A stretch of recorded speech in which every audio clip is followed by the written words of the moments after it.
एक बूढ़े माँ की दर्द भरी कहानी। 3 साल हो चुके थे बेटे को अपना घर छोड़कर विदेश में बसे हुए। इन 3 सालों में बूढ़ी माँ और ज़्यादा बूढ़ी हो गई थी। 75 वर्ष की उम्र में सुलोचना देवी की याददाश्त काफ़ी कमज़ोर होती जा रही थी। उन्हें रोज़मर्रा की चीज़ें याद नहीं रहती थी, लेकिन जो उन्हें हमेशा याद रहता था वह था उनका बेटा। दिन हो या रात, एक पल भी ऐसा ना होता जब उन्हें अपने बेटे की याद नहीं आती थी। दूसरी तरफ बेटा था जो साल भर में एक आध बार अपनी माँ को फ़ोन कर लिया करता था, और वो भी केवल 2 मिनट से ज़्यादा बात नहीं किया करता था। फिर भी यह बूढ़ी माँ टकटकी लगाए अपने बेटे का इंतज़ार करती रहती थी। एक दिन बेटे का विदेश से फ़ोन आया। हेलो हेलो, सुन रही हो ना माँ? अनिल बोल रहा हूँ, तुम्हारा बेटा। कैसी हो माँ? मैं ठीक हूँ बेटा। तुम बहू और मेरा पोता कैसा है? माँ ने पूछा। सब अच्छे हैं माँ। मैं अगले हफ्ते गांव आ रहा हूँ माँ तुम्हें लेने। अब हम सब साथ में ही लंदन में रहेंगे। तुम्हारी बहू कह रही थी माँ को यहाँ पर ले आओ, बेचारी अकेली वहाँ परेशान होती होंगी, बेटे ने कहा। माँ की बूढ़ी सूखी आंखें आंसुओं से भीग गई। उसके कमज़ोर शरीर के नस नस में खुशी की लहर दौड़ गई। बेटे और बहू का अपने प्रति प्रेम देखकर माँ का मन खुशी से भर गया। बेटे ने आगे कहा, माँ तैयार रहना माँ, मुझे ज़्यादा दिन छुट्टियाँ नहीं है। जिस से पैसे लेने हैं लेकर रखना। तब तक मैं प्रॉपर्टी डीलर से बात कर लेता हूँ घर के लिए। घर के लिए? माँ ने पूछा। हाँ माँ, गांव का घर हमें बेच देना पड़ेगा। अब हम साथ में ही रहने वाले हैं, तो वहाँ घर रखने का कोई मतलब नहीं है, बेटे ने कहा। बुढ़ापे की वजह से ठीक से चलने में असक्षम माँ ने पूरे मोहल्ले में घूम घूम कर अपनी इस खुशखबरी को सबको सुनाया। सभी को खुशी हुई। सबको लगा माँ जी के आखिरी दिन अपने परिवार के साथ खुशी से बीत जाएंगे। घर वापस आकर माँ ने अपने घर के कोने कोने को ऐसे देखा जैसे वह अपने दूसरे बेटे को देख रही हो। देखे भी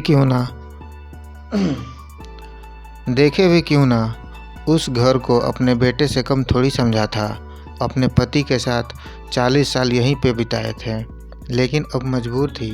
बुढ़ापे के आखिरी साल बेटे और बहू का साथ बिताना चाहती थी। दिल पर पत्थर रखकर घर बेचने के लिए माँ तैयार हो गई। आनंद फानंद में बेटे ने घर को आधे दामों पर बेच दिया।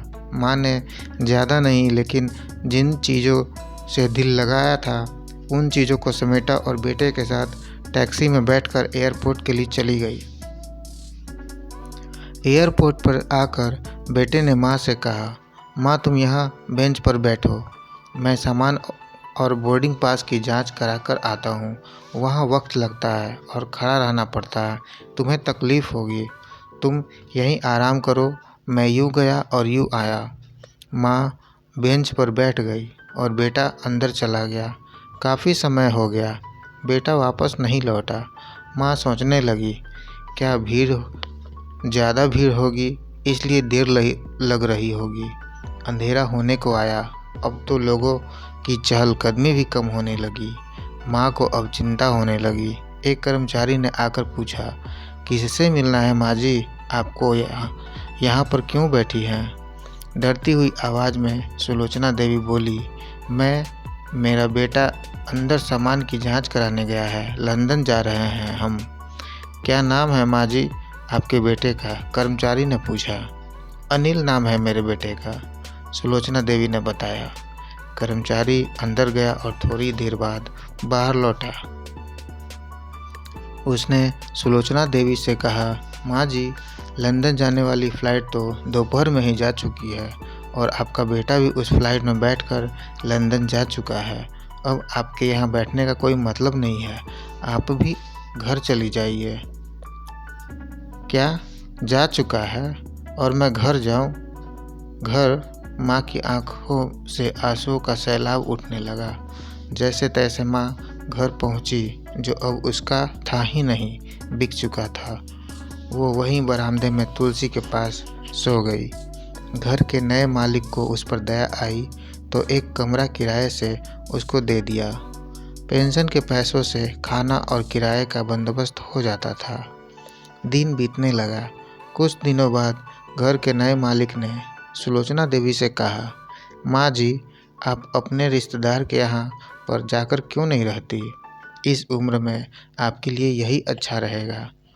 अच्छा तो होगा, लेकिन अगर मेरा बेटा वापस आया तो उसका ख्याल कौन रखेगा?